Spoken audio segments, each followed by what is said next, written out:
Hello. I've been given the green light.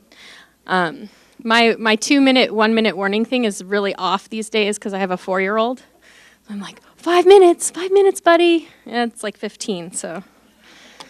I'm Mary Poole. I'm the director of Soft Landing, Missoula, and I'm so excited tonight to bring you guys a lecture titled Refuge in a Changing World, Climate Change, Migration, and Homeland Security. And we have author and speaker Todd Miller here with us this evening. We're very, very excited about that. This is our 6th lecture that we've done here on campus and in the last few years, but our first lecture with a focus beyond bringing you information just directly about refugees in our community. So we're excited to branch out in that way. We started in 2015 with a growing national and international conversation about, do we welcome refugees? Whose responsibility is it? How do we stay safe and uphold our humanitarian values? And where are all these families going to go? What are they going to do? In the last 3.5 years, this conversation has only grown. While it might have been easier to view this issue from afar just a short time ago, we now see direct and urgent needs on our own border, while at the same time being faced with a political firestorm over the same questions. How do we welcome migrants and asylees? Whose responsibility is it? How do we stay safe and uphold humanitarian values? And where are all these families going to go? What are they going to do? The more we look at the movement of people on our own doorstep and around the world, the more we also begin to see the effects of climate change fueling the conflict and lack of resources that are forcing these migrations. Just as we're now faced with needing to show up as an individual and as a nation to look at the very necessary ways in which we need to mitigate and reverse the effects of climate change, we're also faced with looking at those that stand in the path of the effects of climate change. And how do we move forward in a way that honors the humanity in us all? So tonight we're honored to be having this conversation with author and speaker Todd Miller, our incredible partners, Climate Smart Missoula, the Jeannette Rankin Peace Center, and all of you. Thank you so much for all of your help in making it happen, to all of our sponsors. I want to thank our sponsors here on campus, the History Department of the College of Humanities and Sciences, the Journalism School Graduate Program in Environmental Science and Natural Resource Journalism. These are kind of all a mouthful today. And Climate Change Studies at the Davidson Honors College. This lecture has also been made possible with the support of a grant through Humanities Montana and the Thrivent Foundation. Lastly, we always want to thank MCAT for filming here tonight, and we're so grateful for the generous grants that make free recordings available at these lectures. And just some really quick housekeeping. After Todd's talk, there'll be an introduction of a panel made up of local sponsoring organizations to bring this conversation a lot closer to home. And there'll be an open Q&A for this panel as well as for Todd. Following that, there will be a book signing and reception that you're all invited to and very welcome at in the Mansfield Library, so just right across the green there. And huge thanks to Mansfield for hosting us there. All right. So I would like to introduce one of our sponsors this evening, Nadia White, who's the director for the Environmental Science and National Resource Journalism Department, and she will introduce our speaker. Thank you.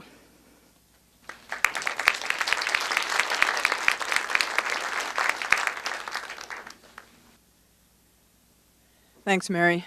The more interdisciplinary our programs become on campus, the harder the titles are to say. At the graduate program in environmental science and natural resource journalism, works with research labs across campus and many other kind of interdisciplinary groups to do exactly what Todd Miller has done here, which is explore places where you can put ideas into action and have research inform the decisions that we make on a humanitarian level. We're lucky tonight to welcome Todd Miller here. He is an investigative journalist, an independent journalist who's been focusing on border issues, especially the U.S.-Mexico border for the past decade and a half. He has several books out, a lot of contemporary magazine writing, but he just told me he's on his 4th book is this close to going to the printer. Congratulations. And he's in the conversation tonight. We'll really, I hope, be looking at the book that I read over spring break at ways to understand borders so that we might build bridges that close these gaps that create fear among so many different populations. And at these borders where tension becomes heightened, to build a bridge across the gaps of generational gaps, language gaps, income gaps. These are the things that Todd has focused on when he's feeling optimistic in his book, and that I hope he touches on tonight. He's the winner of the Izzy Award, which honors I.F. Stone, a ornery investigative journalist of his own time. Congratulations on that. It's a big award to win. And correct me if I'm wrong, Todd Miller is a father, a grandfather, and tonight's speaker. So I thought, with nothing else, it is hard to imagine talking about the future when you're so invested with love in the people who will represent us when we're all gone. So thank you for being here, Todd.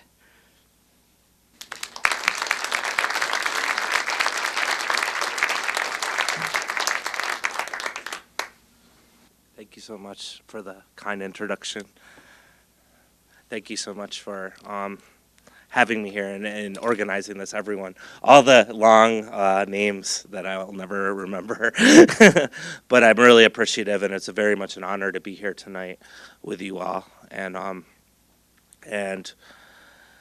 yeah, I guess I'll just start by with a story. And one of the places I went when I was researching Storming the Wall, which came out it was published in September of 2017.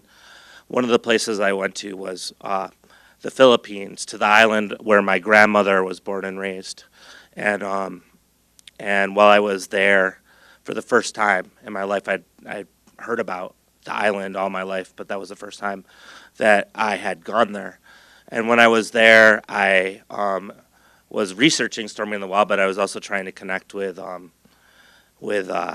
family, long lost family. And one day I was walking down the beach because it's a small, Marinduque is where she's from. It's a small island about 5 hours to the south of Manila.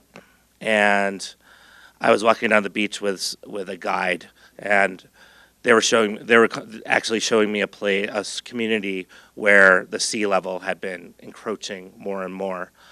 And so we came to a house, and this house was, well, I should say that there was a typhoon happening in the Philippines at that time, but to the north, so way to the north. Even though it was way to the north, the impacts of that typhoon, the gray skies, the kind of rain, a little bit of a surge of the ocean was showing. So the ocean was coming in, and we got to this house, and the ocean was actually lapping in and out of the house.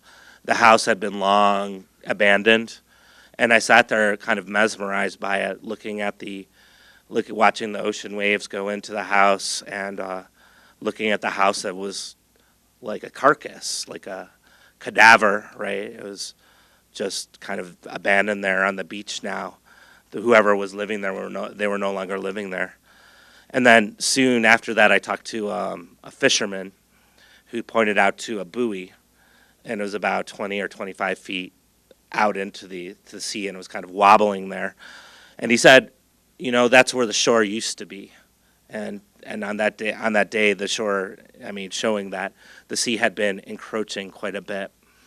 And then probably about 5 minutes after I talked to the fisherman, a man came out, and he was holding his child, and his child looked like maybe but he or she was 1 year old, maybe. And I remember seeing the child's hair like blowing in the wind, and just for a moment there, I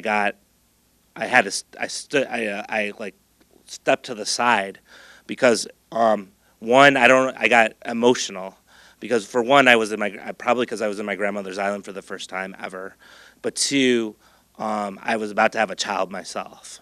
I'm not a grandfather yet, by the way. Get it? Maybe sometimes. But the child was we're expecting a child, and it was going to arrive in about 4 days or 4 months. My wife was 4 months pregnant, and so I stepped to the side and I just started writing the entire scene, and I didn't know what was going on. I just stood there and I wrote it. I wrote it pretty descriptively, actually, but I didn't know, like, when you do those sorts of things, you don't know what's actually going to happen with that writing. It just went into a notebook, but that ended up being the opening part of Storming the Wall. And so, in a way, Storming the Wall was a book where I did do quite a bit of traveling. I traveled not only Philippines, but to Paris for the United Nations Climate Summit in 2015, to Central America, to the U.S.-Mexico border. And throughout these travels, I went to places to try to connect the dots between climate change, the displacement of people and migration, and then borders or homeland security, or however you want to put it. In each place, I talked to as many people as I possibly could, from officials to activists, from the border guards to the people who are displaced. And in each place, I tried to identify really compelling stories to try to connect these dots. And so, in that spirit, I'd like to give the talk to be tonight, a talk where I share some of these stories from this book, trying to make these connections. And I'll travel to each place as I do so. So another story in the Philippines was I went to Tacloban. Tacloban it's in the eastern Visayas of the Philippines. It was a place where I'm sure many know or remember that Typhoon Haiyan hit there in 2013. And when it made landfall, Typhoon Haiyan was the most powerful hurricane to ever hit landfall in recorded history. When I went there, I met a young man who was an artist and a muralist named A.G. Sanyo. A.G. Sanyo was he was visiting he was there during Typhoon Haiyan, but he was visiting his family. He actually lives in Manila. And they knew that the typhoon was coming, so he decided he didn't want to be a burden on his family, and he went to a hotel kind of near the bay in Tacloban, so kind of close to the shore. He got a hotel room on the 4th floor and went to sleep knowing the typhoon was coming, woke up, and part of the roof had been ripped off the hotel. The 4th floor was the top floor. And he described a scene of water cascading into his hotel. He described the foundation of the hotel wobble back and forth. He talked about how every single crevice and hole that was in the hotel where the wind could come in, it created like a high-pitched whistling sound. And he talked about, he said, for a moment I started to plan for my own death because he thought, there's no way I'm going to survive this. And he said that, I wonder if my family will find my body somewhere in the rubble below. But long story short, he gets out of bed and he goes to the 3rd floor. The 3rd floor turns out it's the only safe floor. The 1st floor, the storm surge is so strong. And imagine waves, because the way people described it to me, the waves were as high as the palm trees. The palm trees were tall and skinny palm trees. And in one place, I talked to community members, and they said they didn't realize what was going to happen. They said, like, they were warned that a storm surge was happening, but at this point, people didn't really know what a storm surge was. And they said, well, they should have said it was going to be a tsunami, because that's what it felt like. And so these waves came in, the storm surge came in, and the hotel where AG was staying, the 1st floor was flooded, and even the 2nd floor, the water went as high as the 2nd floor. And but it turns out that 60 people or so that congregated on the 3rd floor were able to survive. But he then spent the next 3 days. He joined with some volunteer fire people, and he began to gather bodies. And he said, I gathered 78 bodies with my own 2 hands. And another thing he said, He said, we all knew that the typhoon was coming, but we didn't know how drastic it would be. And he said it was like climate change. You know it's coming, but you don't know how hard it's going to hit until it actually hits. So he helped gather bodies. It was 78 bodies. The official government count of people that were killed in this typhoon was about over 6,000. But talking to people on the ground, they think the number is much higher. Some people say 10,000. One person told me 15,000. It's hard to know how many people were killed. About 1 million people were displaced. And with that, I just want to say, according to scientists, those two events, the sea level rise that I described in Mulligan-Dague, and these kind of really powerful typhoons and hurricanes, like in Tacloban, are what the future is being projected as in the status quo, right? If things stay the same, and within the status quo, and if we stay within the status quo, what is being projected is that more people will be displaced than ever before in human history. And with that, I want to turn to Central America. So in Central America was another place I went to, and I want to start with a story that happened in a place called Tenosique, which is in southern Mexico, about 20 miles away from the Guatemalan border. And in Tenosique, there's a big migrant shelter where I was staying for a few days. And it's a place where a lot of people go to get on the train, the infamous, the Bestia, before heading north, whether it be to other places in Mexico or all the way heading towards the United States. So while I was there, I went to the train yard and I met these three men, small farmers actually, from Honduras. And we got to talking, and they told me they'd been in the train yard for about 6 days, that they were heading north to the United States, that they tried to get on the train the night before, but the train was going too fast. So what was happening in southern Mexico was a lot of kind of trying to stop people from going north, like purposely running the train too fast was one of those tactics. And they told me that the reason they left Honduras is because it didn't rain where they were from. And because it didn't rain, there was no harvest, there was no food.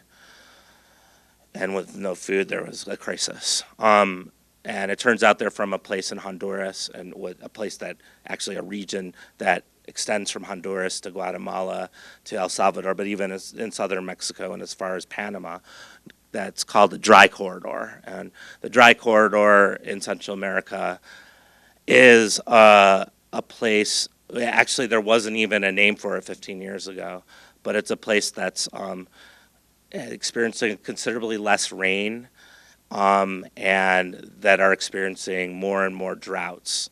And so this year, and this was June of 2015, it turns out there was a drought that was pretty significant. In Honduras, there were 400,000 people impacted. The Honduran government recognized. They even sent out food packets to help 400,000 people, but they were insufficient, of course. But they identified 400,000 people, 1 million people throughout the whole region. One mayor of a town nearby where these small farmers are from said there was a calamity, an unprecedented calamity, he called it. And according to climate scientists who are doing modeling in Central America, one climate scientist said Central America is the ground zero, quote unquote, ground zero for climate change in the Americas. And one of the reasons were these droughts that have been showing increasing frequency and intensity, particularly over the last 10 years, have been happening more and more. The seasons are scrambling, so what happens is farmers will plant their seeds and then the rains don't come and then they lose their harvest.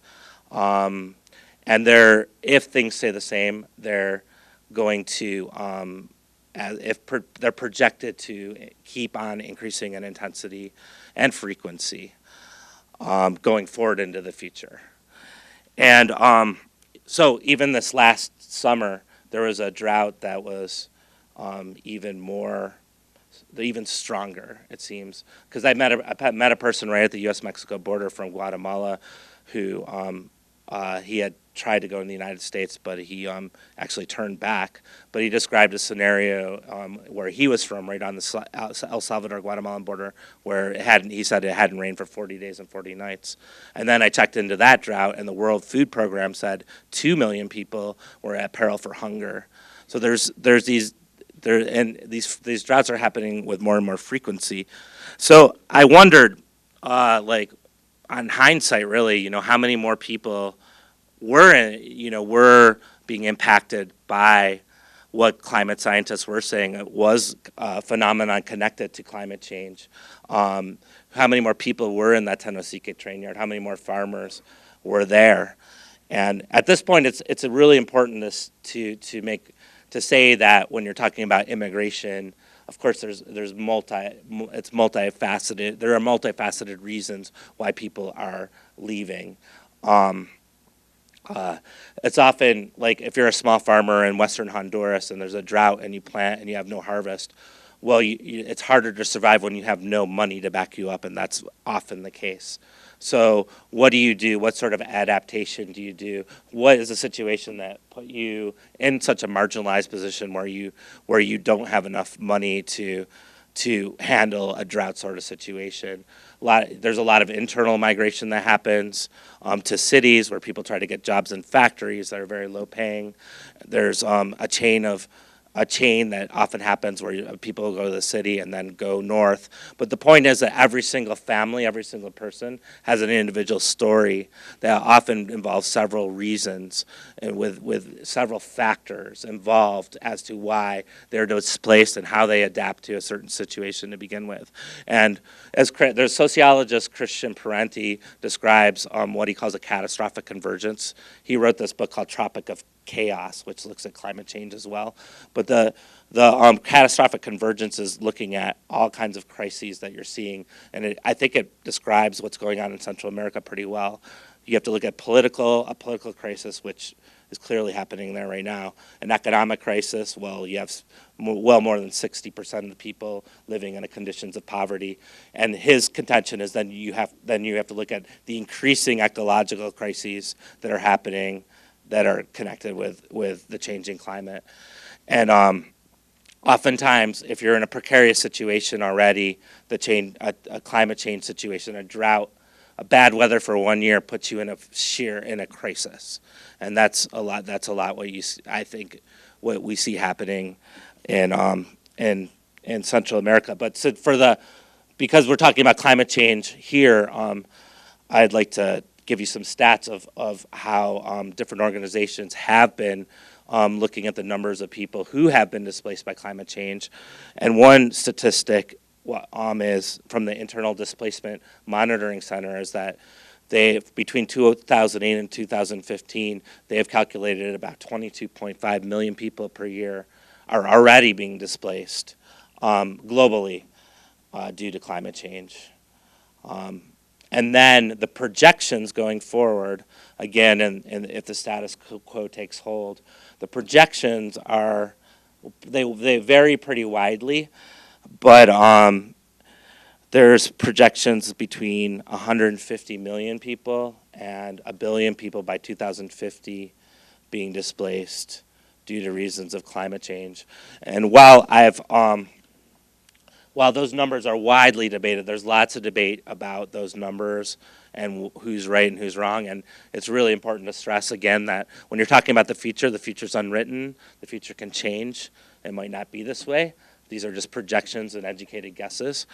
But talking to some people doing empirical research, connecting climate change with displacement, what one researcher told me, she told me that in the future, what we're going to see is going to be staggering and without precedent in human history.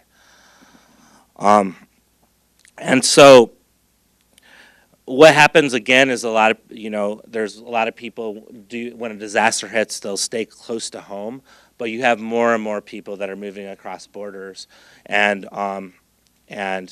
there's no there's no sort of climate refugee status. There's in the definition, in the international definition of refugees, as known by the United Nations, there's no allowance for climate change in that definition. There's no country that has a status for climate change refugee. One exception, and it might already be an exception, is New Zealand. And New Zealand has, I believe that this might have passed, and they have legislation out there to accept like 200 people per year from Pacific Islands who are displaced due to sea level rise. But as you see from the projections or from the people that are already being displaced, that's a very, very low number. It's a fraction. However, if it could be, is this the beginning of something new? Will other countries follow suit? Is this just a beginning for New Zealand? Are they going to increase? Who knows? But right now, what happens in a displacement situation, and that's the next subject I want to turn to, is that if a person crosses a border without papers, what's most likely they're going to face is some sort of border enforcement regime, and with that I'll turn to borders just for a minute, and so just to recap though, when you have this kind of increasing impacts of climate change going forward and projected to be more intensified into the future, then you have displacement due to climate change that has been increasing and then projected to increase in the future. And the last thing I want to show is that in border enforcement regimes have been increasing to the present, and they're projected to increase further into the future. So there's a sort of collision of these issues that is happening and seems that it will continue to happen. And one example of one really key stat to show how much borders have become prevalent is how many border walls there are on planet Earth. And when the Berlin Wall fell in 1989, there were 15 border walls. And this year, there were 77 border walls counted. And 2/3 of those border walls were constructed after 9/11, so it's being constructed in accelerated fashion. And the primary researcher counting the border walls is from a scholar from the University of Quebec, Montreal. And I'm in constant conversation with her. When I started storming the wall, I believe there were 62 border walls that were identified. So you can see just even from there was 15 added. At the publication and storming the wall, I say that there's 70 border walls across the world. So now there's 7 more according to their calculations. So you can see how that's been on the increase. And then if you look at different places,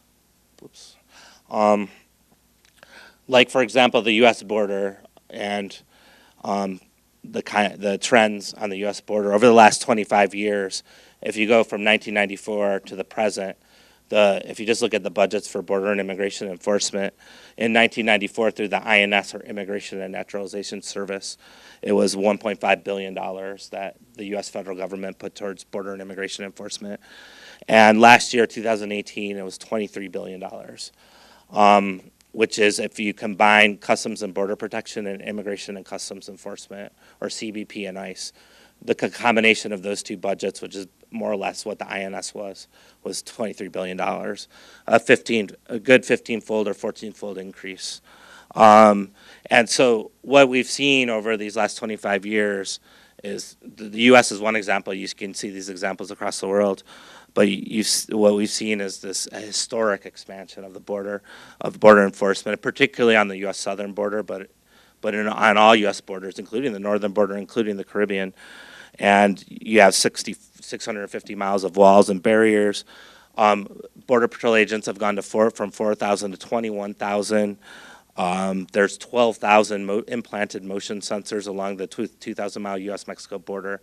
Motion sensors are they're underground, so if you step on them, they'll send off an alarm sound in a command and control center where Border Patrol agents are looking at monitors. There's all kinds of high-tech cameras that can see 7 miles away, infrared cameras, night vision cameras, all kinds of biometrics, facial recognition, drones, the kind of Predator B drones that were used in Afghanistan and Iraq are being used on the border for surveillance purposes, and so on and so forth. I could go on and on about it. There's been considerable, my point is that there's been a considerable buildup, and this buildup, of course, all signs point to it being more built up, right? You can look at the headlines of the news today, right? Or, all the focus on the border and the, the appropriations debates and the border bills that are happening. Or you can look, part of my research is looking at the privatization or the private contracts that the different border agencies dole out, and all the markets, the global border market. One market forecast said we're in an unprecedented boom period. Another global market, and these are done by analysts that are really looking at, the trends. They're knowing that governments are buying different technologies. But one Homeland Security forecast has Homeland Security market being close to $750 billion by 2025, which would be more than doubling of the market in 2015. That's a projection, so you don't know what's going to happen, but it's a very educated projection. And that's a global, it's not a national, it's a global forecast. And so, so all signs show to more and more fortification, so kind of a collision of these three issues. And so how do these issues come together? And with that, I'd like to read a little excerpt from a report. This is from a Pentagon commissioned report on climate change from 2003. And it's called an abrupt climate change scenario. So in effect, the Pentagon wanted a report looking at what would happen in a worst case scenario. And this is from a 2003 perspective. And they write, the United States and Australia are likely to build up defensive fortresses around their countries because they have the resources and reserves to achieve self-sufficiency. With diverse growing climates, wealth, technology, and abundant resources, the United States could likely survive shortened growing cycles and harsh weather conditions without catastrophic losses. Borders will be strengthened around the country to hold back unwanted starving immigrants from the Caribbean islands, an especially severe problem, Mexico, and South America.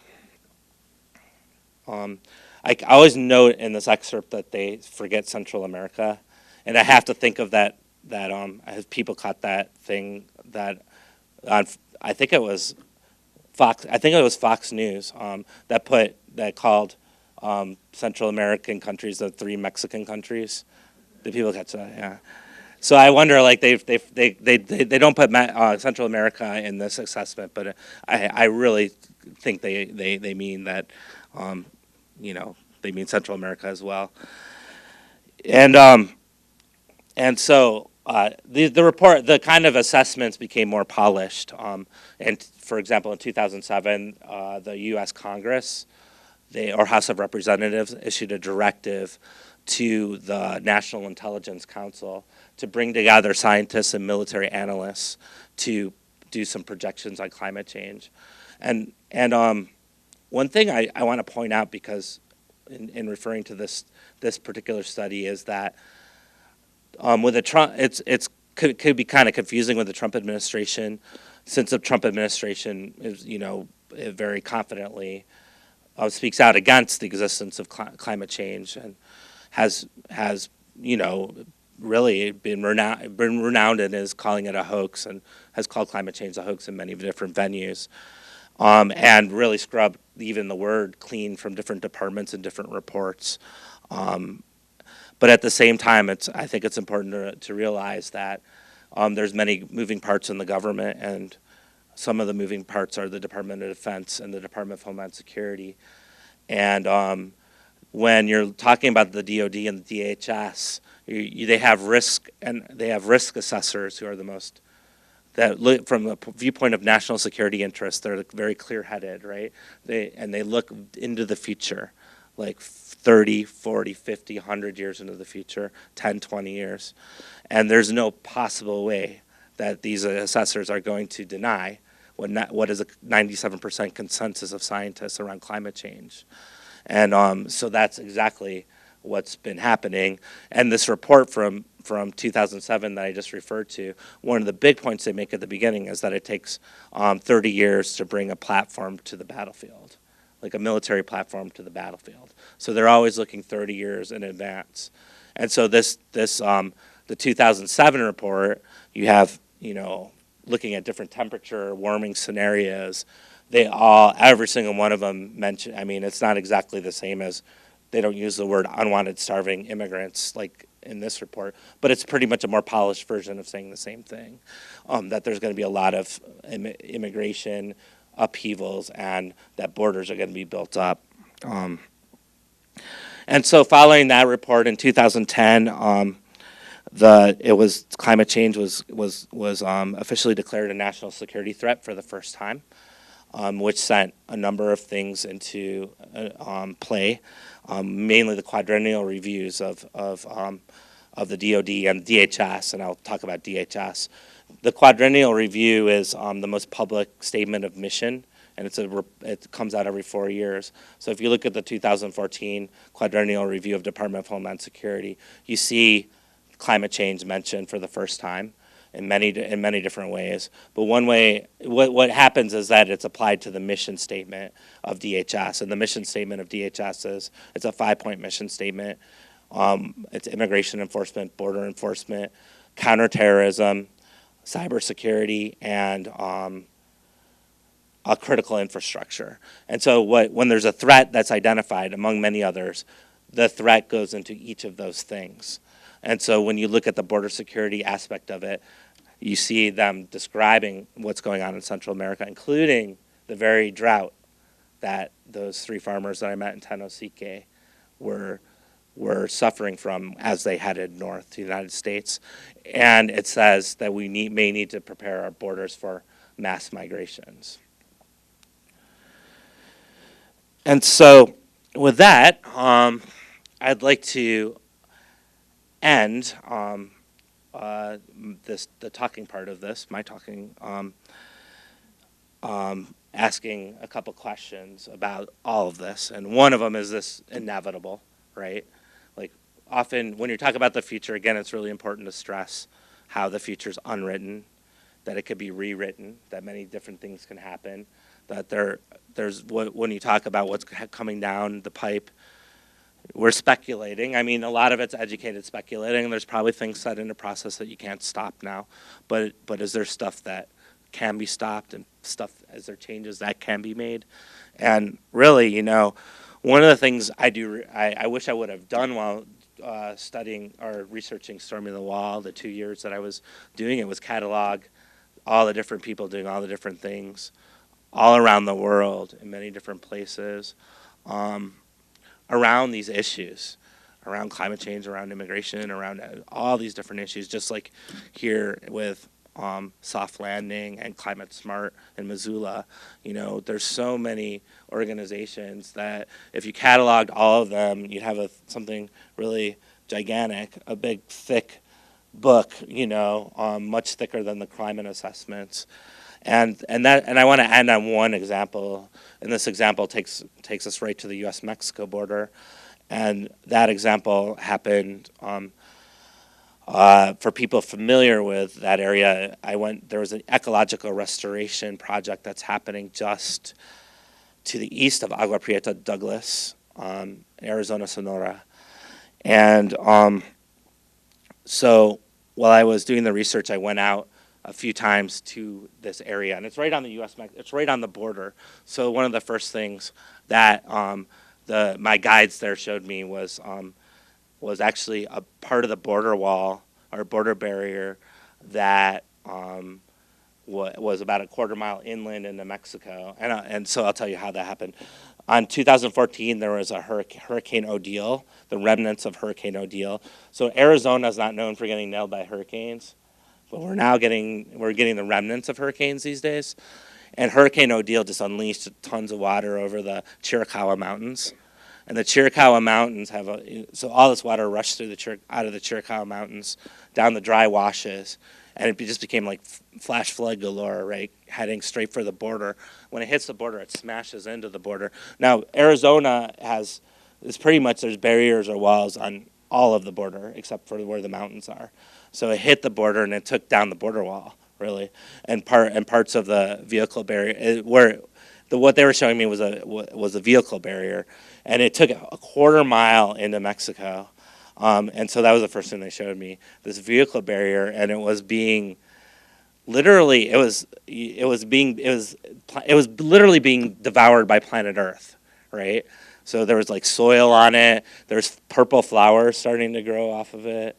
There was spider webs hanging on it. It was just turning into something else, and I thought, you stood in front of it, it's like, wow, you think this is not inevitable, right? Left alone, the structure itself would be just eaten by and turned into something else by the planet. But the vehicle barriers have been reconstructed up by the quarter mile away. You could see it where you could see the barrier again, and behind the barrier, you could see a green striped U.S. Border Patrol vehicle, and behind the U.S. Border Patrol vehicle there was a surveillance tower about a quarter mile inland to the U.S. And it was one of the new ones with cameras that could see 7 miles away, so it's possible that we were being viewed by the Border Patrol agent and by one of the cameras. But then on the Mexican side, the binational project was a water harvesting project. So in front of us were what were called gabions, and gabions are like steel mesh cages filled with rocks, and they piled them up in the dry wash, which was named Silver Creek, but it was dry. So when the water rushed through, you could see all the erosion, right? But the idea with the gabions is that when the water rushed through in the rainy season, that the water would slow down and the soil would begin to absorb the water, and it would begin to rehabilitate the landscape. And that's exactly what was happening. They pointed out, like they showed the native grasses were starting to grow back, the desert willows were starting to grow back, the animals are starting to come back. And mind you, in the middle of a 15-year drought. We're in a 15-year drought, which is basically one of the predicted climate impacts in Arizona and northern Mexico. And then they told me, they said, our water table has risen 30 feet. And I went, wow, that's a miracle. And they said, no, it's not a miracle. We just piled up rocks. and the water table rising, it rose, into on the Mexican side, on the U.S. side, across the border without problems. And people on the U.S. side were very, very happy about that. In fact, there's a wildlife refuge right across the border, and the park ranger is very happy that they started doing the gabions as well. And the water began to rise in a community just to the south of there that had been seeing its water dry up for years and years and years. A small community, and one thing I'd like to stress is that in some of the assessments, when you look at the climate assessments, one of them for northern Mexico is scarcity of water that would cause people to be displaced or migrate north because there's no water. And here's an example of water rising into a community that had been losing water, and now they're having water. It's still small scale, right? But something seems to have changed, and it might take years for it to get to the scale that it needs to be. But the creek is running like 3 months out of the year instead of 2 months, right? And there are small changes. So they started putting the gabions down too. And so I asked one of the founders of this project, I said, at the time when I was doing the interview, the border and immigration budgets were $20 billion. Remember how I said they were $23 billion? They were $20 billion at that point. And I said, what could you do with $20 billion? And she just, and I didn't put on my recorder like a fool, but she started to gush about all that they could do, and she started to name places I've never even heard of. They were so far away from where we were. And just like if there was that sort of money, what could be done? And that's the question I guess I probably want to end with is, year after year after year, we have if you look at the border and immigration budgets, they just keep getting bigger and bigger and bigger and bigger and bigger every year with really very little debate about them. And even if you took a fraction of what if you took $1 billion of it, not the 23 billion, and put it towards this water harvesting, that would just be such a huge impact. And then when you're thinking about true security, like what is the real threats that we have facing us? Is it really the person on the other side of the wall, or are we like looking at other things that we should be focusing our attention on? Like, one way we could do it is to harvest water a little bit more, or put our money and effort into that and make them transnational projects, make them places of connection. And with that, I'll be quiet and just bring it up for discussion and questions. And I think, are we bringing the panel up right now? And then we'll just do that.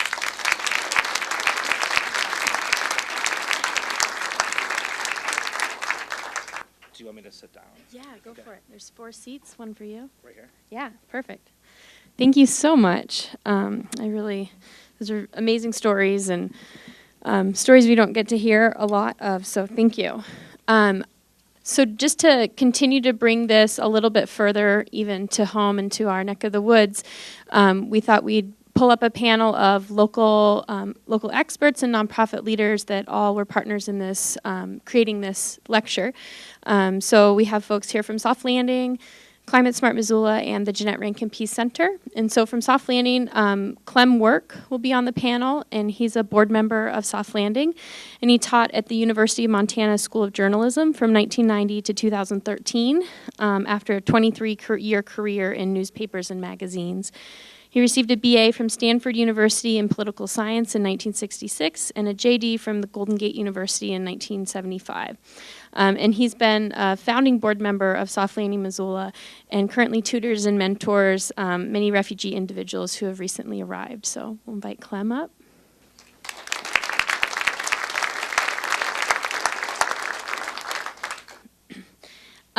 And we also, we have a partner on this lecture, the Jeannette Rankin Peace Center. And for those of you who have been with us for the 3.5 years, you know that they're actually our mama. We started with the Jeannette Rankin Peace Center as a project of them, so we're always grateful. And Betsy Mulligan-Dague is the director there. She has a 30-year history as a clinical social worker, helping families and individuals address challenges in their lives. Since 2005, she's been the executive director of the Jeannette Rankin Peace Center, where she has continued to focus on ways people can increase their communication skills to become better at peacemaking and conflict resolution. She's featured in a full-length documentary, Beyond the Divide, The Courage to Find Common Ground, about her efforts to build bridges between peace advocates and veterans. She's a past president of the Missoula Sunrise Rotary Club and currently serves as the chair of the State Peace and Conflict Resolution Committee for Rotary, as well as a board member of the Waterton Glacier International Peace Park. Please welcome Betsy.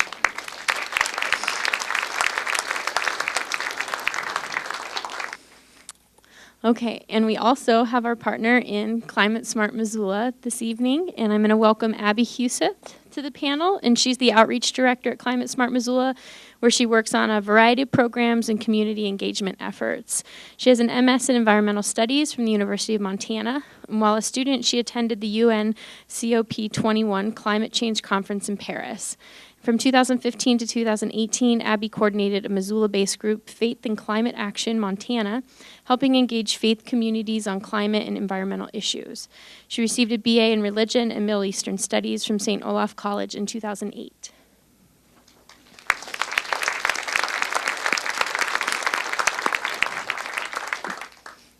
So I'm really excited because this is a very diverse panel. Really diverse groups have come together to bring you this lecture tonight. And we're all coming from a little bit of a different place. And so I would like to open up the panel just by letting people introduce themselves and their organization very briefly, and then kind of asking that question of what brings you to the table tonight to discuss climate refugees. And then what we'll do is we'll open up some questions for the room. I'll pass around the mic so you guys can ask questions. Or if you're just super loud, just let me know and I won't try to find you at the mic. And then that'll be good. So go ahead and start, any one of you. Okay, again, my name is Clem. I'm on the board of Soft Landing. Soft Landing is a grassroots local organization that helps you help refugees thrive and live in Missoula. And currently there are approximately 250 people from 4 different countries who we can now call our neighbors. Soft Landing is involved with a lot of different programs and educational programs for refugees, and we also have a robust outreach and education program of which this is a part. I was excited to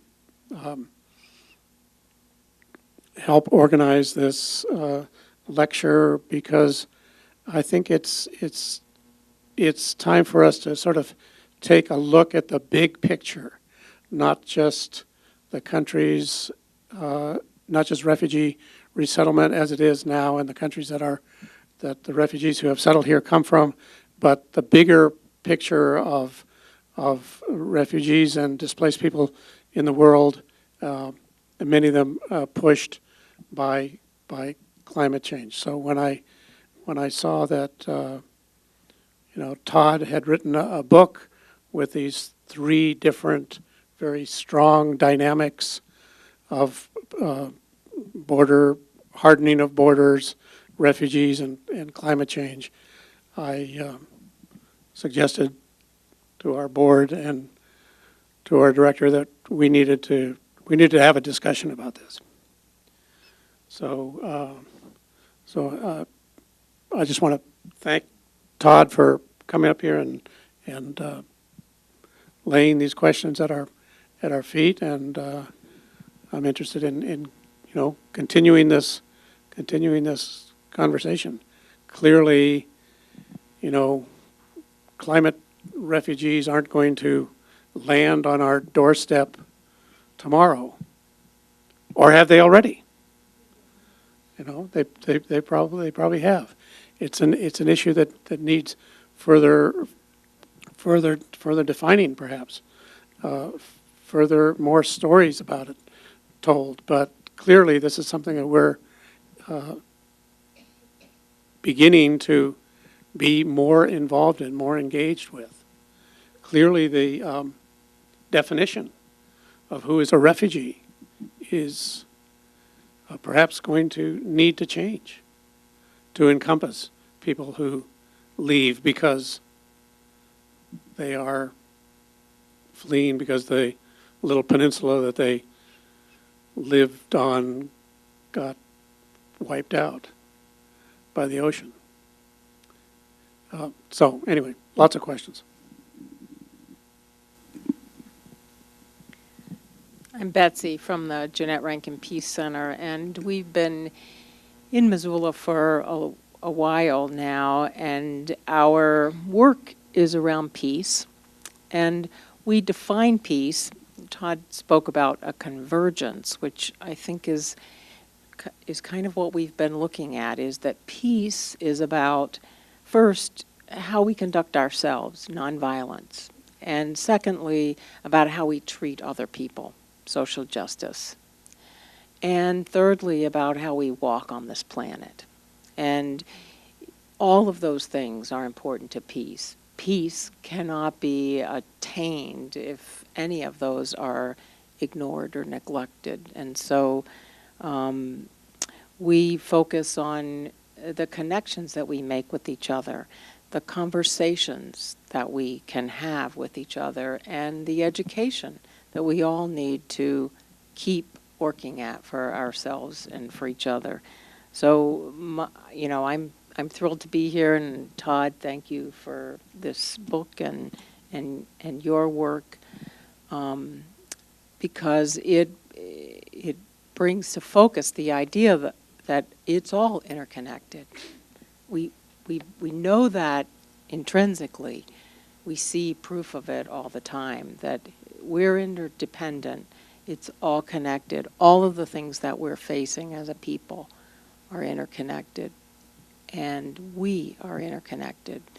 And I think for me, my focus is making sure that we figure out this is evidence of great conflict and how we define homeland security, how we define fortification, and how we deal with some of these big issues. But underneath all that is, how do we handle conflict? How do we talk to each other? How do we stay in relationship with each other and in interdependence with each other around the world, whether it's people in our own country or people across the border? And I think that's kind of critical for us to do. So I'm glad to be here for that. I'm Abby with Climate Smart Missoula, and we're also really happy to be part of this event, and so grateful for the work of Soft Landing Missoula and for Todd for being here. Climate Smart is a small local nonprofit. We really got launched in 2015, but we kind of grew out of a community process that's been happening for a lot longer than that. We developed a community-wide climate action plan and kind of realized that there was a need for an entity to make sure that Missoula was planning and acting on climate change. So we do a lot of work with the city and the county and many, many community partners on efforts to both reduce our carbon footprint as a community and make that transition we all know we need, as well as efforts to adapt and build resiliency to the climate changes that we know are here and are coming. You know, one of the things we try to keep in mind is that climate change does impact the most vulnerable in our communities first and most. I think something that Todd's work illuminates so well is how climate change really can exacerbate existing disparities in our community without even trying. And or we can choose to work as a community intentionally to ensure the needs of all people are taken into consideration as we build our future together. So that's kind of the perspective we try to keep. We are really happy to be part of this event, and we're drawn to the topic partly because we just are huge fans of Soft Landing Missoula, and they do just such an incredible job in this community, and it's a really incredible opportunity to put a human face on the big and complex and sometimes obscure problem of climate change. Obscure, that's the wrong word. It's huge. You know, it's really hard to drill down and make it sometimes feel personal. And I think folks in our community who've come from places where they're fleeing incredible hardship can do that for us and remind us what that human element looks like. And it's also just a great opportunity to think about climate change on a bigger scale. We work really locally here in Missoula, and are thinking about what it means to build a resilient community here and contribute and reduce our carbon footprint, but we know that it has to connect to what's happening in the wider world, and so we're really happy to be part of this conversation tonight. Okay, thank you guys so much. That was great. And I guess I'll open up the floor. Whoever gets their hand up first. Look, there's one. Question for Todd. When we hear from CNN and MSNBC and others, they concentrate so much on the gangs are driving the refugees to the U.S. We don't hear much about climate change driving them. Why don't those networks pick up on the climate change? Do people want me to kind of repeat the question? Did folks down here in front hear the question? Yeah? Okay, good job. Yeah, that's a question I ponder quite often. That it seems like there could be a lot more to be unpacked when you know, CNN, MSNBC, any of the most networks or any network unpack, you know, calls to like the reasons why people are coming north, and usually the reasons why are when it's just said to be gang violence and just left at that, there's really no other context given to the situations in places like Central America, where there's lots of history. There's history of military dictatorships and the countries of Guatemala and El Salvador and Honduras. There's economic situations that leave people in precarious situations, such as poverty levels of over 66%.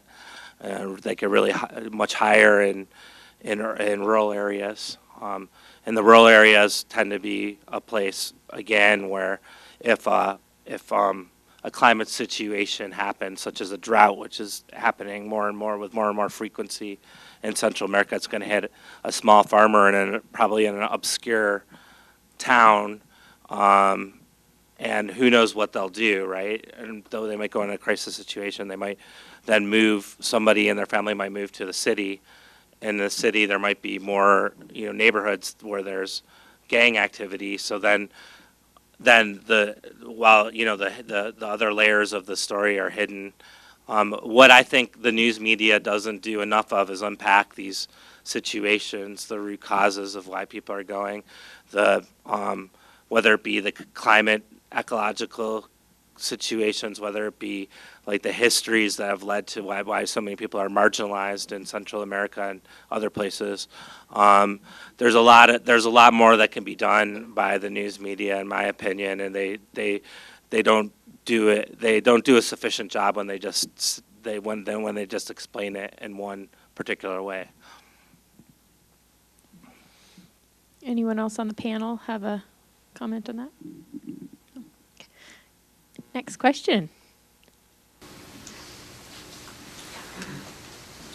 Yeah, this is for Todd as well, but everybody can chime in. I'm just curious what your thoughts are on kind of maybe the top 3 things that Americans should be doing to prepare for this influx of migrants, or I guess refugees that you're predicting. Well, I'm sure everyone will probably have an opinion on this, but I can get us started. That's so.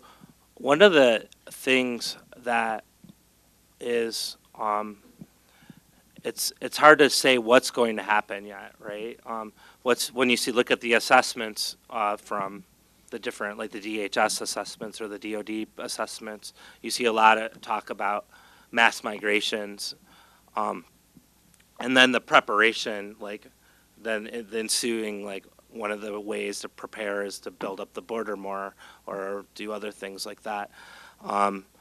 When it's not clear what's really going to happen, is there going to be, there's projections out there. What are people going to do when they are displaced? Does that mean that there's going to be a mass migration of people automatically to the United States? Or not sure about if that's going to happen or not. What will happen probably is that there will, depending on different situations, there will be possibly more migration coming to the U.S. If you look historically, the migration levels have gone up and down over the years, and there have been years where it's been higher than it is now. But all that said, I think that what we do have to look at is that there will be a lot of people displaced globally. Just looking at sea level rise alone, that's going. Places are going to be underwater, so you're just not going to be able to live there anymore. And it seems like on a global level that we have to start thinking what's going to happen when there are people on the move, whether they be from outside of the United States or inside the United States, right? What happens if Miami is no longer a place you can live, or New Orleans, or Houston, right? What if, like, Houston had those 2 big hurricanes, or Puerto Rico, or the many different places within the United States, California with the wildfires, the town of Paradise, right? Paradise, which was burned to the ground. Where are those people right now? You know, I think a lot of those people are living in Chico, California, in tent camps. So what are we going to do with this world where there is more upheaval predicted? There's going to be more displacement, and in my opinion, it's time to, like, as I believe Clem was saying with soft landing, like, try to prepare a world that there is a more soft landing for people who are forced to move, and how can we begin to do that? In his book, Todd points out that in the 30s, during the Depression and the Dust Bowl, that states erected barriers against internal migrants. To, California, for example, wanted to keep what we today would call unwanted starving migrants out. Is that the kind of society that we want to become? Is that what we want to work towards? When we talk about preparation, we can talk about adding billions to the security industrial complex, or we can talk about how do we welcome the stranger? How do we prepare to welcome the stranger in a more in a more humane way? That takes as much preparation as any government program, perhaps. So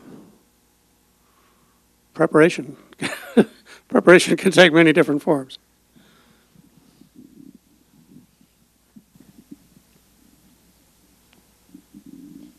Do you want the mic for your question, or do you want to holler?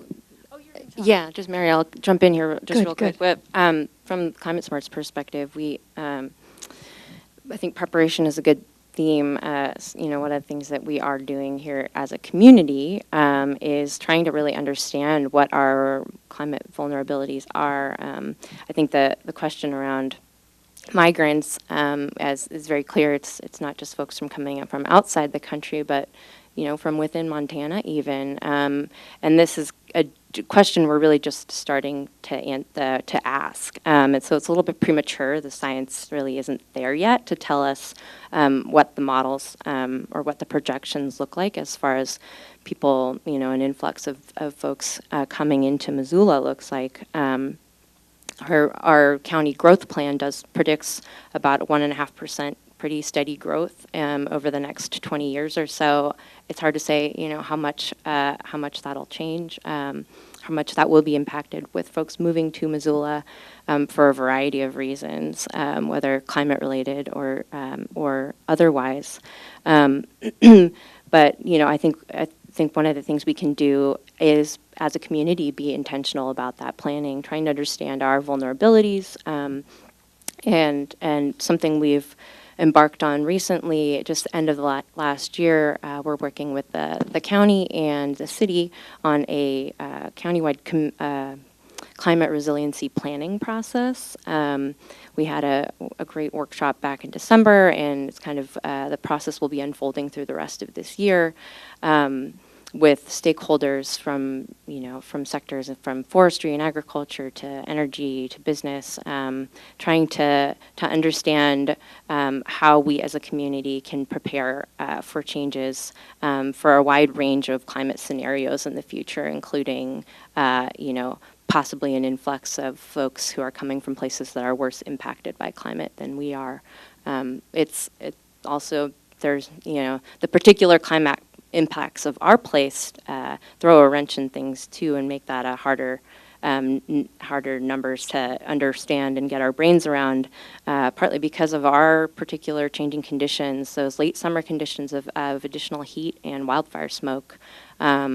Those smoke periods just seem to be intensifying in frequency. And so it's hard to know where's the line, whether that will deter folks from moving here or folks will leave. There's a lot of big questions that we haven't wrapped our brains around yet, but that a lot of really good, committed, and smart folks are starting to ask here in Missoula. And just the last piece is that as far as something that we can all do, we know that we can't adapt our way out of this problem, nor out of the larger problem of climate change. And we have to keep doubling down and recommitting our efforts to cut our emissions and mitigate the worst impacts of climate change. And it's not a zero-sum game. There's a lot, and there's a lot we can do, and that we are working to do here locally. Did you still have a question? Nations, there's 68 million people in the world that are living in tent cities. But I don't know what solutions there are to try to repatriate those people back to their countries. But this is a tip of the iceberg of what's coming. And I'm just wondering what efforts you may know about that are happening internationally to either mature these tent cities into livable places or have these individuals who live there, families, some of them have been living there for almost 40 years in tent cities with no infrastructure for water or wastewater. So are there things that are happening to begin that process of maturing the tent cities for this disbanding? Well, Can I repeat the you're right on question? that. You're right on Sorry. the numbers. Clem, can I repeat the question for the Sure. room? I think some folks in the back. So the general gist of the question is the 68.5 million people that are displaced in the world, some of whom are in our camps and tents, and some of whom are living urbanly. Is there a plan for either repatriating them to their regions or kind of making these tent cities, the camps, livable and sustainable where they are? Is that the gist of it? Well, according to the UN, there are 3 durable solutions to displaced persons and refugees. One is repatriation to their home country. The second is settlement within the country that they first fled to, would be maybe Jordan or Turkey or something like that in the Middle East. And the third is third country resettlement, which is only a tiny fraction. So going back to the first solution, clearly that is not a viable solution in a war-torn country until the infrastructure has been redeveloped. Okay? There have been politically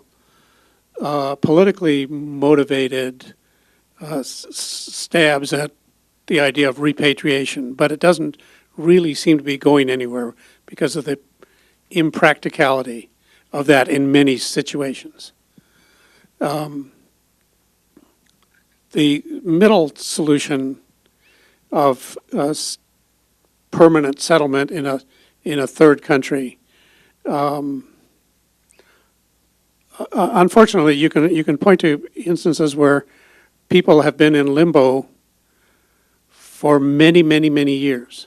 If you look at, for example, Palestinian refugees living within the West Bank, they have been living not necessarily in tent camps, but in settlements for more than 50 years.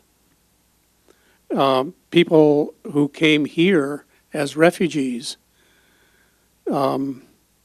lived in refugee camps for much of their adult lives or much of their lives before they came here.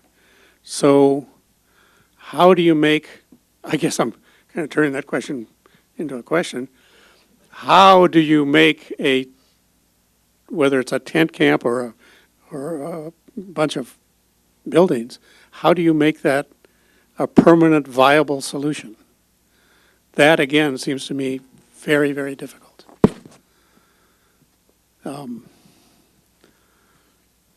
So bottom line is, I think none of those solutions are very good solutions. They may be good for an individual here and there, and of course they're good, we think, for the people who came here because of third party or third country resettlement. But relatively speaking, that's only a small enough fraction of people. Anybody else? I'd like to just kind of turn that question into a thought that I have as a question too. I love this story that you told at the end about the rocks, what were they called? Gabions. And about how people were actually using maybe changes in climate to better their communities, and creating labor out of it, and creating kind of new systems and thinking outside of the box. And you also mentioned that you wish you would have cataloged all of these organizations around the world that you ran into that were interfacing in this way. And I guess my question would be, what do you guys think about kind of these creative solutions and these thinking outside of the box beyond borders of really kind of marketing on and utilizing the changes in climate to better communities? And are there other examples of this that you had seen? Does that make sense? Yeah. The question makes perfect sense.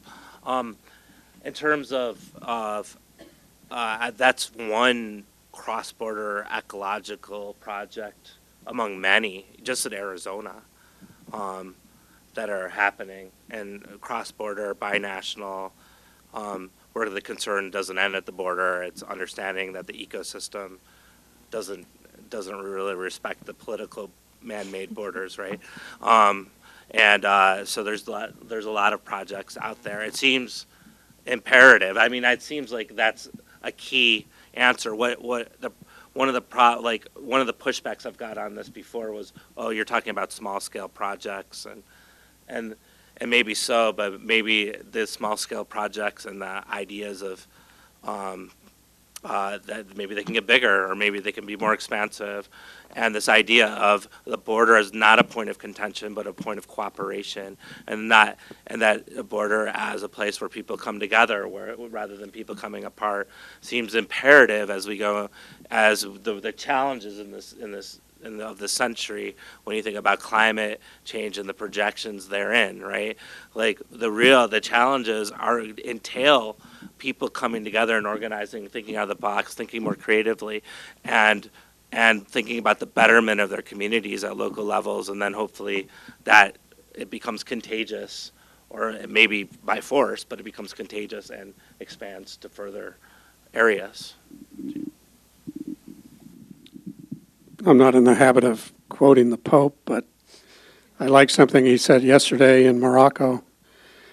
He said, "Those who close borders will become prisoners of the walls they build." I had that same quote on my notes here as well, so must be important.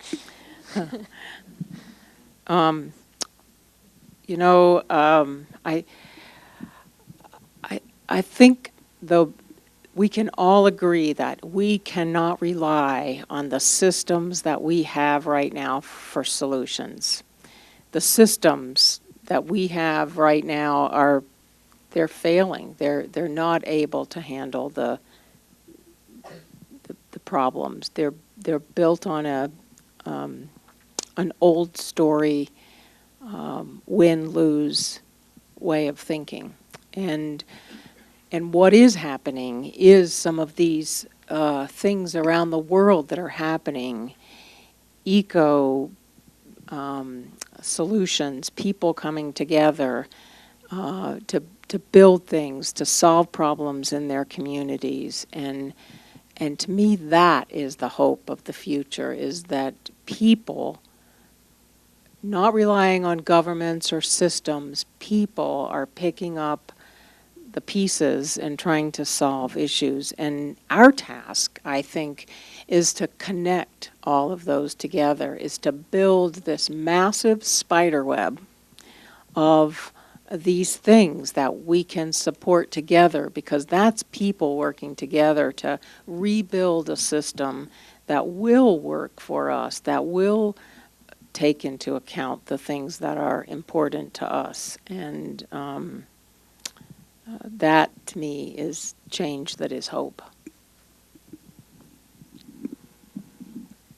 Yeah, I think it's often really easy to think of all the negatives when it comes to climate change, and there are real and really difficult challenges, absolutely. But I think one of the things that planning for the future and future growth of our community, maybe with climate change in mind, can do, can help ensure that we're able to meet kind of all of these different goals that we have. I think about what it takes to have a livable community in ways that, climate folks sometimes call co-benefits, but really they're just things that we can do that reduce our carbon footprint, that help us mitigate climate change, help us prepare and be more resilient as a community, but also offer all these huge benefits. And that's, I think, where the sweet spot is, and some of the work that we're thinking about when we think about this resiliency planning. Part of it, the question is, how can we take this opportunity and think about how to keep building a transportation system that, is accessible for everyone, is inexpensive to use, goes where we want it to go, relieves congestion, all these things that, hey, have these great, fantastic benefits for people who live here too. That's just one example, and there are many of those. So, I think that the way that our community is thinking about the challenges of the future and the idea of focusing inward, that it's hard to say, that may have limits someday, but that's such a wise a way to approach it. And I always think about, when we think about the climate solutions and these kind of co-benefits, or the really good things that preparing for a future can bring. It's old now, maybe 10 years ago. There was a political cartoon, some guy at a conference he's up at the front and showing a slide, and there's all these things that say, solving the climate crisis, and jobs and clean energy and a livable future for our children. And the caption is, but what if we build a better world for nothing? And it's I think the urgency is even greater now to continue thinking about what that livable world will look like for everybody. Can I say one more thing? The other thing that the Pope said was, if countries are selling arms, you have no business talking about peace. So I think you need to look internally, both at our country, but also at ourselves. What are we doing? Where do you shop? What do you eat? What are the practices that you do, and how does that impact things? Are you buying things that are ethical? Are you treating each other right? Are you, living in a way that is low impact on the planet? So if we're selling arms, if we're doing stuff, we don't have time to talk. So we need to take care of business there too. Okay, maybe one or two last questions. We have a hand up back there. So thank you, Betsy, for bringing up arms sales right now, because we've been asking, I think, the question this evening of how do we accommodate refugees when they get here? But I think the real question is, how do we prevent them from being refugees to begin with? And I appreciate one of the topics is looking at climate change, which is to a great extent caused by the United States, but military policy, economic policy is also a great driver of refugees. NAFTA, for example, threw tens of millions of people off of their land in southern Mexico. Those people washed ashore either trying to come to this country or in the gangs of northern Mexico. The Honduran, the caravan of migrants a few months ago was mostly Hondurans fleeing the remains of the coup that the United States supported 3 or 4 years ago. There's endless things like that. So I guess the question I would like to ask the panelists, what would you do to change policies? What would you do to stop American policies that are creating the refugees that are here and coming to here and going all around the world?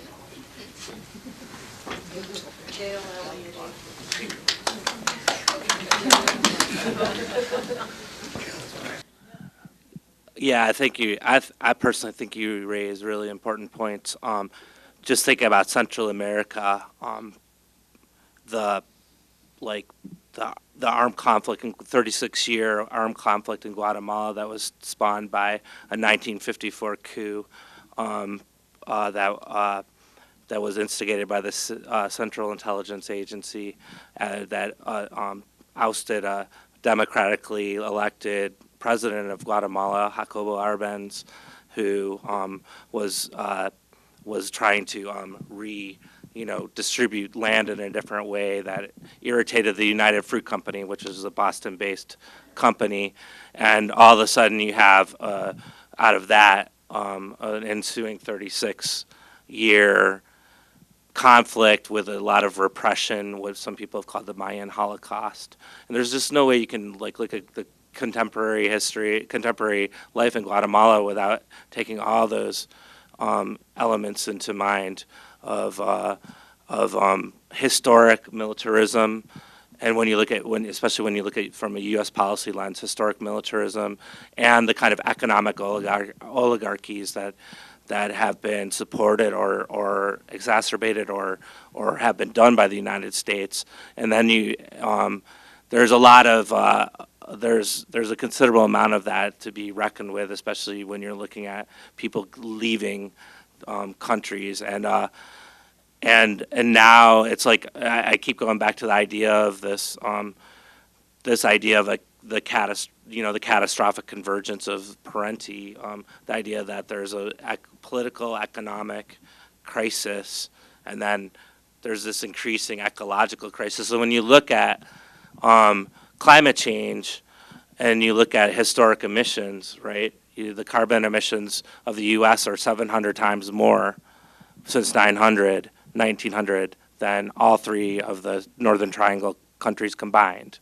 So that's 700 times more coming from one country than a country if you take it from a climate change perspective. So there seems to be a lot at play here, and a lot of reckoning to be had. And I think that you're right in trying to unpack what are our major historic forces that also need to be addressed. I mean, along with climate change, which was the subject of tonight's talk. Robbie, I completely agree with you.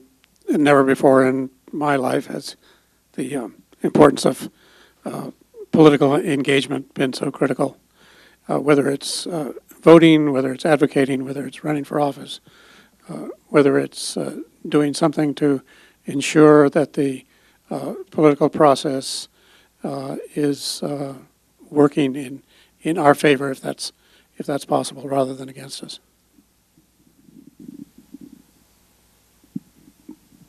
I'm thinking back to something Todd said about unpacking the news stories, because we just get sound bites, and we don't hear 36 years worth of what's happening in Guatemala today. So educating ourselves and educating each other, and when you hear a news story, unpacking it to see what is behind that, because there is always more to it. So it's our responsibility to do that. Okay, one more question, and then we'll. I'll just remind you that we will also be at the Mansfield Library, and you're welcome to come join us and ask more questions there. So, Books for sale too. Oh, and the books will be for sale there. I'm sure Todd would sign a few copies too. Okay. Better. Yeah. Right there. Yep, you. Lucky winner. This might be more of a comment than a question or an idea. I'm thinking about the last time we tried to save Honduras after Hurricane Mitch, which was well before we thought about climate change. And I think it was 1957, and it was just a devastating time in Honduras. And the U.S. really helped Honduras. I mean, they loved us for a while, and we came in and really got some agriculture going, got some tourism, lots of money, rebuilt roads, and we cared about Honduras then. And we gave money to Honduras, and there really wasn't probably even all that many economic reasons, except growing bananas there or something. Why can't we send this money, just throw money at Honduras again?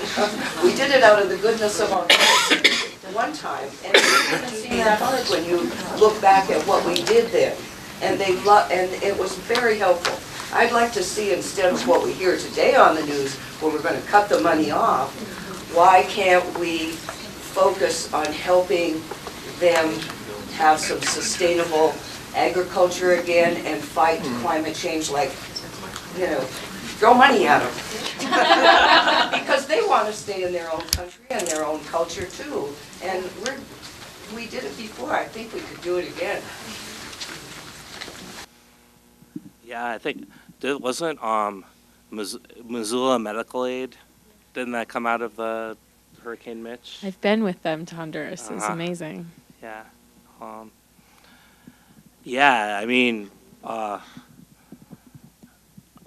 it seems that I think your main point is that things can be done a lot differently, and why aren't they being done differently? And I think that's a correct assessment. Why can't we be more helpful to each other? And it seems like that's, it's like an it's imperative as we move forward.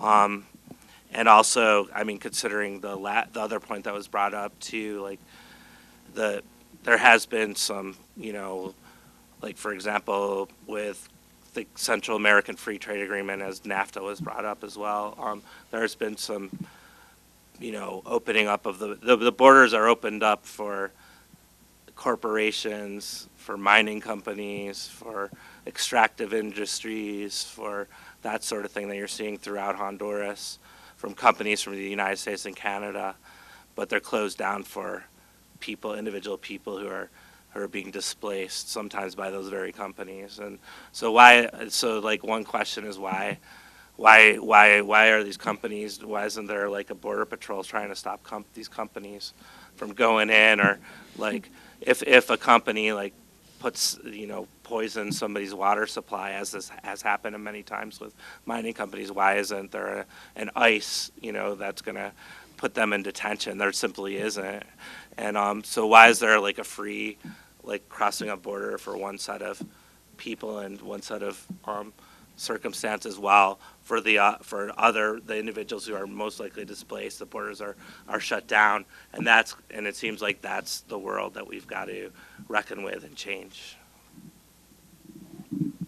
Well, I think that just brings us back to the last question that Todd posed. What is true security? Is not true security cooperation and engagement with others rather than exclusion? Okay, I'm going to end this by springing a question on Betsy last. Sorry, Betsy. I know you can handle it, though. So as we've seen in our own community, but also nationwide, there's things that are really difficult to talk about. I would say that refugees is one of these things. I would also say that climate change is one of these things. So how do we prevent people's heads from exploding as we put these two together and start to have these conversations with folks that may not think like us? There were a few heads exploding out there just now as we were talking about that. We have to care about each other. I think we have to keep an open mind and care about the people that are in our community with us, and especially the people that disagree with us. So let go of being right in order to connect with another person and listen, and you might learn something, and then you can teach something. That's the progression. If you go in there with the idea that you're right and I'm going to teach you and I'm going to convince you, you'll never get anywhere. We're all in this together, and it isn't about being right. It's about getting out of this together and getting out of this with each other in relationship. So let go of being right. give the idea that you'll connect, you'll listen, you'll learn from somebody. We all have things to teach each other, even people that you don't think have anything to teach you. And then you can teach each other. Thank you all for coming.